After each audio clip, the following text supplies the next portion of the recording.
Welcome back everyone, welcome to civil services study. ये test series UPPCS 24 के लिए चल रही है और हम इसमें एंशिएंट हिस्ट्री कवर कर रहे हैं। राइटर का नाम है रामशरण शर्मा और इसमें हमारे जो है 8 टॉपिक कंप्लीट हो गए हैं। ये टेस्ट होगा 41 नंबर का और अपना जो टॉपिक हम इसमें कवर करेंगे वो टॉपिक नंबर 9, उत्तर वैदिक अवस्था, राज्य और वर्ण व्यवस्था की ओर, यानी वैदिक काल के बाद का जो समय है उत्तर वैदिक काल। ठीक है, यह है टॉपिक। तो चलिए स्टार्ट करते हैं। प्लेलिस्ट इस टेस्ट सीरीज़ की बना रखी है, वहाँ पर आप टेस्ट नंबर 1 से लेकर 41 तक पहुँच सकते हैं। डिस्क्रिप्शन बॉक्स में लिंक है उसका। सारे सब्जेक्ट जो हैं ये सीक्वेंस वाइज हैं, इसलिए इम्पोर्टेंट होंगे। बाकी इस टेस्ट सीरीज़ की आप फुल टेस्ट PDF सीरीज़ प्राप्त कर सकते हो। ये नंबर है, इस पर कॉल या व्हाट्सअप करके। चलिए स्टार्ट करते हैं। तो टॉपिक नंबर 9 है उत्तर वैदिक अवस्था, राज्य और वर्ण व्यवस्था की ओर में। क्वेश्चन नंबर 1 है, वैदिक कालीन संस्कृति के संदर्भ में निम्नलिखित कथनों पर विचार करेंगे। इस काल में रचे गए वैदिक सूक्तों का संग्रह संहिता कहलाता है और ऋग्वेद संहिता सबसे प्राचीन वैदिक ग्रंथ है और ब्राह्मण ग्रंथ की रचना वैदिक संहिताओं के बाद हुई। ठीक है, वैदिक संहिताएं पहले आईं और ब्राह्मण ग्रंथ उसके बाद में लिखे गए। देखिए, पहला तो सही है, दूसरा वाला भी सही है। क्या तीसरा वाला सही है? तीसरा वाला भी करेक्ट है। तो 1 2 3 सही बताना है, तो सारे के सारे सही हैं। डी है इसका आंसर। देखिए, वैदिक सूक्तों या मंत्रों के संग्रह को संहिता कहा जाता है। इसी के आधार पर आरंभिक वैदिक युग का वर्णन किया जाता है। चारों वेदों ऋग्वेद, सामवेद, अथर्ववेद, यजुर्वेद में वैदिक संहिता, ऋग्वेद जो है ऋग्वेद संहिता वो सबसे पुराना वैदिक ग्रंथ है। बाकी ब्राह्मण ग्रंथ की बात करें तो ब्राह्मण ग्रंथ की रचना वैदिक संहिता के बाद हुई। इनमें वैदिक अनुष्ठान की विधियां संग्रहित हैं और उन अनुष्ठानों की सामाजिक और धार्मिक व्याख्या भी दी गई है। और ऋग्वैदिक काल के बाद रचे गए ग्रंथों पर आधारित इतिहास उत्तर वैदिक काल कहलाता है। क्वेश्चन नंबर 2 पर आ जाइए। सूची 1 को सूची 2 के साथ सम्मिलित कीजिए। नीचे दिए गए कूट का प्रयोग करके सही उत्तर का चुनाव कीजिए। सूची 1 में है संहिता और सूची 2 में है विषय वर्णन। जैसे कि ऋग्वेद, सामवेद, यजुर्वेद, अथर्ववेद। गायन कहाँ से आया? देवताओं की स्तुति किसमें है? रचाएं और कर्मकांड किसमें है? व्याधियों के निवारण हेतु तंत्र मंत्र, ये वशीकरण, ये सब किसमें? ये पूछा जाता है एग्जाम में मैच वैच करने के लिए। 4 विकल्प बनाकर सीधे सीधे पूछेगा। जैसे कि तंत्र मंत्र, वशीकरण, ये सब है अथर्ववेद में। गायन है सामवेद में। देवताओं की स्तुतियाँ ऋग्वेद में हो गई। यजुर्वेद में है ऋचाएँ तथा कर्मकांड। तो सामवेद में गायन है। बी का 4 क्या एलिमिनेट से एलिमिनेट हो रहा है? क्या एलिमिनेट हो रहा है? 1 से कुछ। बी का 4 हो गया। ए का 3, बी का 4, 2 का 1, डी का 1। ए का 3, बी का 4, सी का 2, डी का 1। यानी सही सुमेल कुछ इस प्रकार से होगा। देवताओं की स्तुति ऋग्वेद में, गायन सामवेद में, ऋचाएँ तथा कर्मकांड यजुर्वेद में, तंत्र मंत्र वशीकरण अथर्ववेद में। क्वेश्चन नंबर 3 पर आ जाइए। वैदिक और उत्तर वैदिक अवस्था में ग्रंथों के रचनाकाल के संदर्भ में निम्नलिखित कथनों पर विचार करेंगे। ऋग्वेद की रचना 1000 से 500 ईसा पूर्व में पश्चिमोत्तर भारत में हुई थी। उत्तर वैदिक ग्रंथ की रचना 1500 से 1000 ईसा पूर्व में उत्तरी गंगा के मैदान में हुई थी। कौन सा सही है इसमें? देखिए, ऋग्वेद पुराना, उत्तर वैदिक बाद का है, तो ऋग्वेद तो और पुराना हुआ ना, तो ऊपर का नीचे, नीचे का ऊपर कर रखा है। इंटरचेंज करोगे तो करेक्ट होगा। ऋग्वेद की रचना 1500 से 1000 ईसा पूर्व में उत्तरी गंगा के मैदान में हुई और उत्तर वैदिक ग्रंथ की रचना 1000 से 500 ईसा पूर्व में पश्चिमोत्तर भारत में हुई थी। तो सही तो कोई भी नहीं है, इसलिए डी लगाएंगे इसका आंसर। ना तो 1 ना ही 2। ऋग्वेद का रचनाकाल 1500 से 1000 ईसा पूर्व के आसपास के पश्चिमोत्तर भारत यानी पंजाब, हरियाणा में हुआ और उत्तर वैदिक कालीन ग्रंथों की रचना वो उसमें 1000 से 500 ईसा पूर्व उत्तरी गंगा के मैदान में हुई।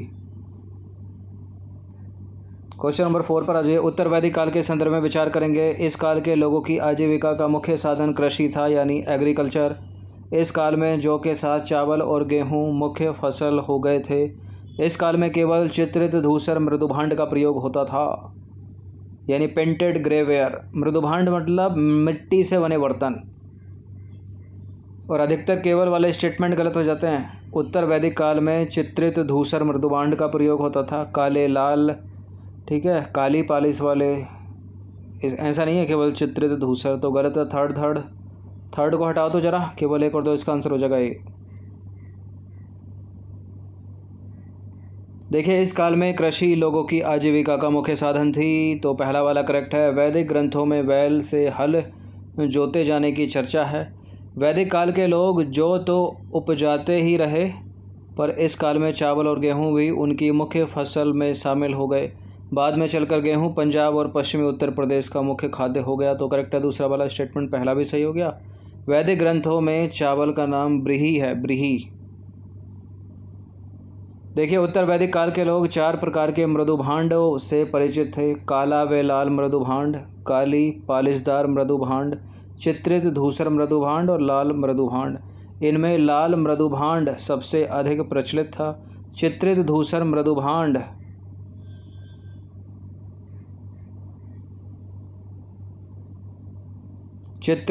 मृदुभांड सर्वोपरि वैशिष्ट का सूचक है उत्तर वैदिक काल में, ठीक है। चित्रित धूसर मृदुभांड उनके लिखा है, ये उनके, सर्वोपरि वैशिष्ट का सूचक है। तो ऐसा नहीं है केवल पेंटेड ग्रेवेयर या चित्रित धूसर मृदुभांड, इसके साथ काली पालिशदार मृदुभांड भी हैं, काले व लाल मृदुभांड है। इसने गलत है तीसरा वाला स्टेटमेंट। 5वां प्रश्न है, उत्तर वैदिक काल में राजनीतिक संगठन के संदर्भ में निम्नलिखित कथनों पर विचार करेंगे। इस काल में राजा अधिक शक्तिशाली हो गया था, ठीक है, और वह स्थायी सेना रखने लगा था। ये गलत है। राजा शक्तिशाली तो हो गया था, लेकिन स्थायी सेना नहीं रखता था, वो अपने कबीले में से किसी को भी चुन लेते थे। इस काल में सभा समिति का महत्व नहीं बना रहा, ठीक है, गलत है दूसरा स्टेटमेंट भी। इस काल में क्षेत्र के लिए राष्ट्र शब्द का प्रयोग होने लगा था, क्षेत्र के लिए राष्ट्र शब्द का प्रयोग है, केवल तीसरा वाला सही है, तो सी है इसका आंसर। देखिए, इस काल में राजा अधिक शक्तिशाली हो गया था।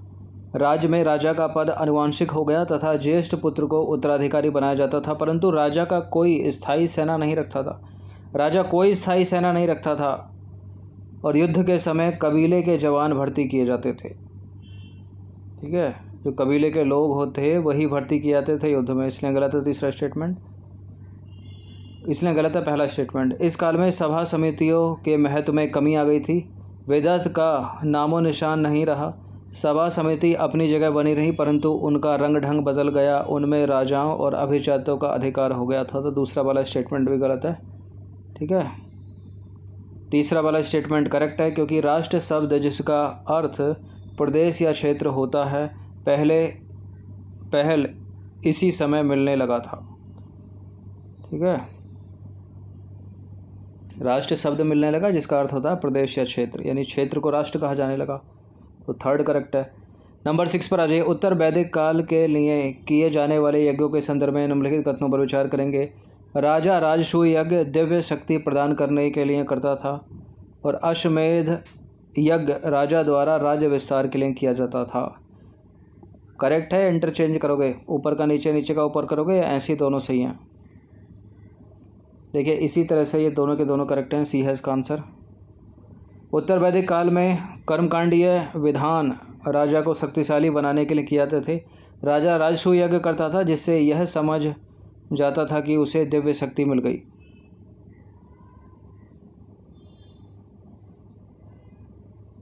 तो करेक्ट है दोनों के दोनों स्टेटमेंट। अश्वमेध यज्ञ राज्य विस्तार के लिए किया जाता था, और इस यज्ञ में राजा का घोड़ा छोड़ा जाता था। छोड़ा गया घोड़ा जिन जिन क्षेत्रों में वे रोक टोक गुजरता था, उन सारे क्षेत्रों पर उस राजा का एक छत्र राज्य माना जाता था। राजा वाजपेयी यज्ञ यानी रथ दौड़ यज्ञ भी करता था, जिसमें राजा का रथ उसके अन्य सभी बंधुओं से आगे निकलता था। इन सारे अनुष्ठानों से प्रजा के चित्त पर राजा की बढ़ती हुई शक्ति और महिमा की गहरी छाप पड़ती थी। नंबर 7 पर आ जाइए। उत्तर वैदिक काल में स्त्रियों की स्थिति पर विचार करेंगे। उत्तर वैदिक काल में स्त्रियों की दशा के संदर्भ में विचार करेंगे। इस काल में स्त्रियों को पुरुषों के समान अधिकार प्राप्त थे। इस काल में स्त्रियों को संपत्ति का अधिकार प्राप्त नहीं था। वैदिक काल के समान स्त्रियां इस काल में भी सभा समिति एवं बिदअत में भाग लेती थीं। देखिए, वैदिक काल के समान उत्तर वैदिक काल में स्त्रियों की दशा ठीक नहीं थी। सभा समिति एवं विदत में वो भाग नहीं लेती थी, गलत है तीसरा वाला स्टेटमेंट। उत्तर वैदिक काल में स्त्रियों को संपत्ति का अधिकार प्राप्त नहीं था, ये सही है। इस काल में स्त्रियों को पुरुषों के समान अधिकार प्राप्त नहीं थे, तो 1 और 3 हो गया गलत, दूसरा वाला स्टेटमेंट हो गया सही, तो केवल 2 इसका आंसर हो गया बी। देखिए, उत्तर वैदिक काल में स्त्रियों की दशा में गिरावट आई, उन्हें पुरुष के अधीनस्थ माना जाने लगा तथा उन्हें शिक्षा से वंचित किया जाने लगा, तो गलत है पहला स्टेटमेंट। दूसरा वाला सही है, क्योंकि इस काल में स्त्रियों को संपत्ति के अधिकार तथा उपनयन संस्कार से प्रतिबंधित कर दिया गया। तीसरा वाला स्टेटमेंट गलत है। इस काल में सभा समिति और विदत अपनी जगह बनी रहीं, परंतु उनका महत्व पहले जैसा नहीं था। अब सभा में स्त्रियों का प्रवेश निषेध हो गया, तो तीसरा वाला भी करेक्ट है।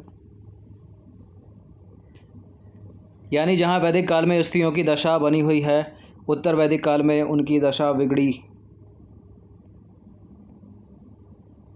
क्वेश्चन नंबर 8 पर आ जाइए। उत्तर वैदिक काल के संदर्भ में निम्नलिखित में से कौन सा स्टेटमेंट गलत है? इस काल में गोत्र प्रथा स्थापित हुई। इस काल में देवाराधना में मुख्य रूप से यज्ञ किए जाते थे। इस काल के चारों वर्णों में समानता थी, यानी ब्राह्मण, वैश्य, क्षत्रिय और शूद्र। इस काल में मनुष्य का संपूर्ण जीवन 4 आश्रमों में बांटा गया।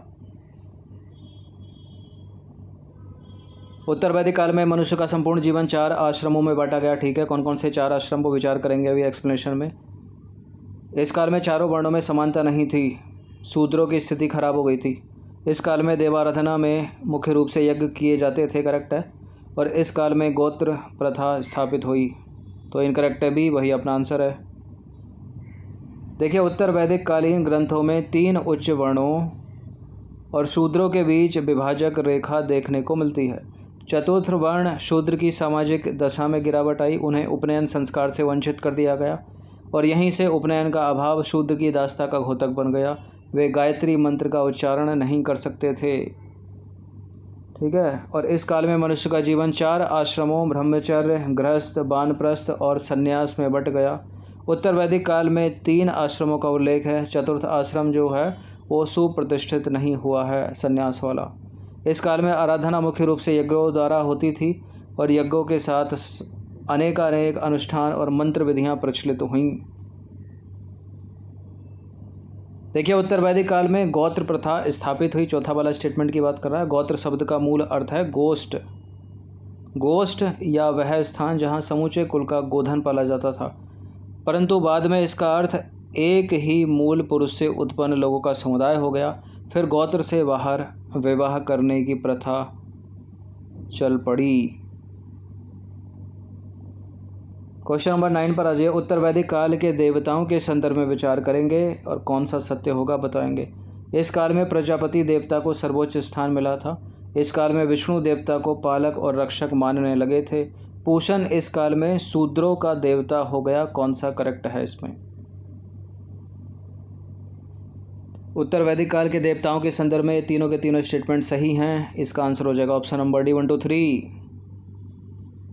देखिए, उत्तर वैदिक काल में इंद्र और अग्नि देवता जो कि वैदिक कालीन देवता थे, अब उतने प्रमुख नहीं रहे। इनकी जगह सृजन के देवता यानी प्रजापति को सर्वोच्च स्थान मिला था। विष्णु देवता इस काल का पालक और रक्षक देवता के रूप में प्रसिद्ध हुए और पशुओं के देवता रुद्र ने उत्तर वैदिक काल में महत्ता पाई थी। पूषण जो पशुओं की रक्षा करने वाला माना जाता था, शूद्रों का देवता हो गया था।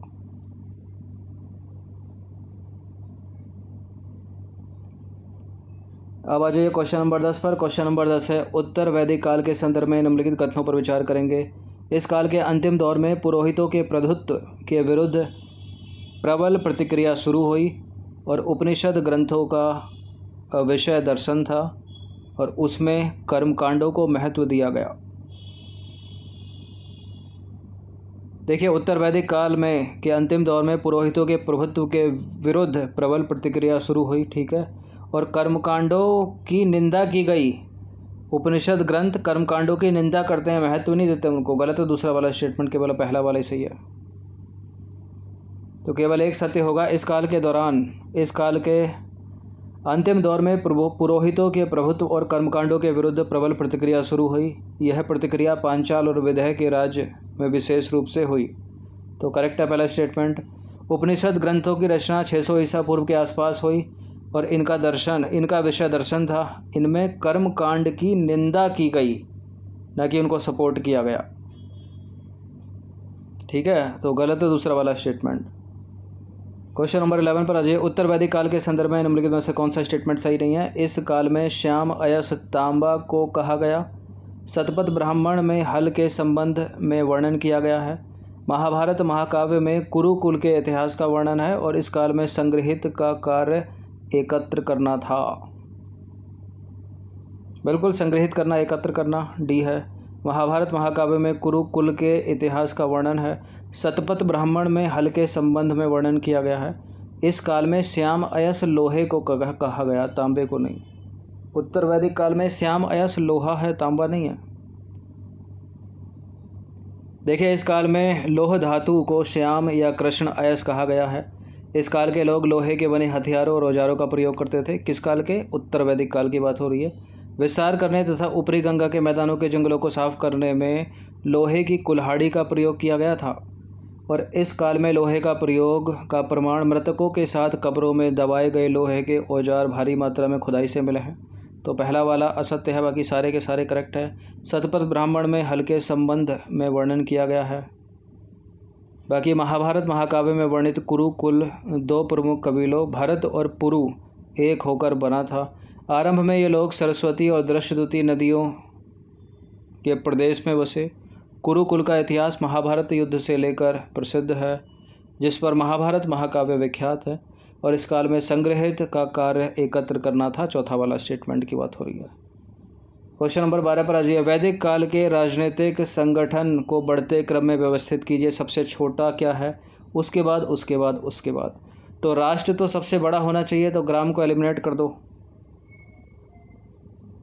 सबसे छोटा क्या है? ग्राम है, कुल है, जन है, क्या है? इसको तो हटा दो, यानी ए बी सी में से आंसर है। सबसे छोटा है उत्तर वैदिक काल के राजनीतिक संगठन की बात हो रही है। सबसे छोटा है कुल, कुल के बाद बनेगा ग्राम, ग्राम के बाद विश्व, विश्व के बाद जन, जन के बाद राष्ट्र। बी हो गया इसका आंसर। देखिए, वैदिक काल में परिवार सबसे छोटी इकाई होता था जिसे कुल कहा जाता था और उसके प्रधान को कुलपा। बहुत से परिवारों का समूह मिलकर ग्राम कहलाता था और उनका प्रधान ग्रामणी। ग्राम की इकाई जुड़कर विश्व कहलाती थी, उनका प्रधान विश्वपति। विश्व मिलकर जन कहलाते थे, उनका प्रधान जनपति। और राष्ट्र शब्द प्रदेश या राज्य के संदर्भ में प्रयुक्त होता था, उसका प्रधान राजन या राजा कहलाता था। तो सबसे छोटा कुल, उसके बाद ग्राम, फिर विश्व, फिर जन, फिर राष्ट्र। क्वेश्चन नंबर 13 पर आ जाइए और 13वां अंतिम प्रश्न है ये 9 नंबर के टॉपिक या लेसन का। वैदिक काल और उत्तर वैदिक काल में राजतंत्र व्यवस्था के संदर्भ में निम्नलिखित कथनों में से कौन सा कथन सत्य है? समाज में व्यवस्था बनाए रखने के लिए, राज्य का विस्तार करने के लिए, मवेशियों की रक्षा करने तथा युद्ध लड़ने के लिए नीचे दिए गए कूट का प्रयोग करके सही उत्तर का चुनाव कीजिए। तो वैदिक काल और उत्तर वैदिक काल में राजतंत्र व्यवस्था के विकास कैसे होगा? मवेशियों की रक्षा करने तथा युद्ध लड़ने के लिए। केवल 3 है इसका सही, पहला दूसरा नहीं, तो बी है इसका आंसर। देखिए, वैदिक काल में अधिकांश लड़ाइयाँ गाय को लेकर लड़ी गई। ऋग्वेद में युद्ध का पर्याय गवष्टि है, यानी गाय का अन्वेषण। गाय सबसे उत्तम धन मानी जाती थी। ठीक है, राजा को अपने कबीले का रक्षक कहा जाता था। वह कबीले के मवेशी की रक्षा करता था और युद्ध में लड़ता था तथा उनकी ओर से देवताओं की प्रार्थना करता था, जानवरों की ओर से। तो ये था टेस्ट नंबर 41, भारत का प्राचीन इतिहास, हिस्ट्री, एंशिएंट हिस्ट्री की हम ये राम शरण शर्मा की बुक को कवर कर रहे हैं। इसमें हमने आज 9 टॉपिक कवर कर लिए हैं।